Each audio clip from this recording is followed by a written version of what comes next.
Hello and hope we're all doing well. Welcome back to more Fortnite news. I hope you guys all enjoy. Epic has now officially responded to players not being paid, stretching back accusations, allegations wise ever since many months ago. Dozens of players out there ranging from a couple $100s to several $1,000s alleging they were not being paid by Epic Games. We've made several videos on this. My last one saying, do not worry guys. Yes, you can hate on Epic for a lot of things out there, but when it comes to paying out players, they certainly will eventually. They've already shelled out millions and millions of dollars out there, and so the fact that people out there think they're going to intentionally not pay players of a couple hundred or a couple $1,000s, it seemed a bit ridiculous. But at the very least, they are keeping transparency amongst these accusations. They stretch back to the Australian Open, creator events, other events out there as well. And like I said before, dozens of players saying they were not being paid by Epic Games. They have now officially responded with a brand new competitive blog. I will link it down below for all of you guys, as well as put it on screen, as they are now telling us they are updating their payment plans, as well as the way these players can track how they will be paid. And this is actually very cool. I'm not really sure if players or you guys will understand as well when it comes to this esport compared to other esports, whether you want to classify Fortnite as an esport or a video game. Either way, when it comes to paying players, I don't know of any of the esports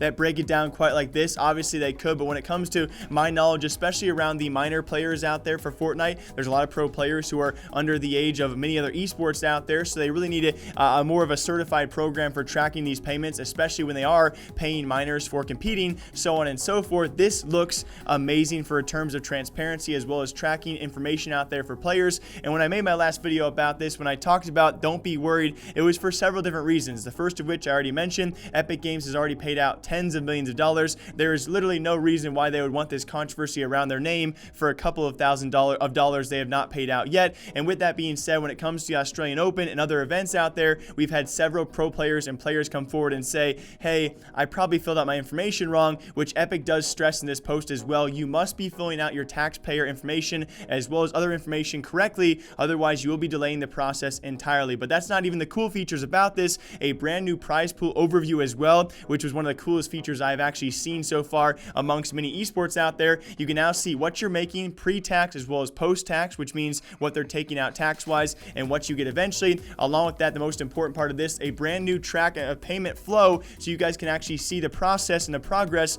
of your payments being made, which again is amazing to see. Unfortunately enough though, for all players who were actually paid before April of 2019, you'll have to go back to the old flow program or old flow payment system. But with that being said, going forward, this should be making things a lot easier for Epic as well as many players out there who have still not been paid or are worried about not being paid. So I applaud you, Epic. You're doing great things. Honestly, from an oversight, it looks amazing. I hope the players that will be paid or have not been paid yet will be paid, because we still have on their website, they are still being very open about this, about the players who have yet to actually receive any of their money. And with that being said, a lot of those players, again, like I've already said before, have been filling out some things incorrectly. So it's not all on Epic. Yes, guys, trust me, there are plenty of things to hate on Epic for, like the past couple of patches, but this is definitely not one of the things to hate on them for. They are making, I would say, tremendous leaps towards the future of actually paying players and doing a great job in doing so. And hopefully this looks and actually works as well as it appears to be. As always though, my name is Jake. I hope you guys all enjoy esports news. Some crazy things happening all day long. I'll be back here to break it down for you. Until next time though, take care of yourselves, drink water, see you soon.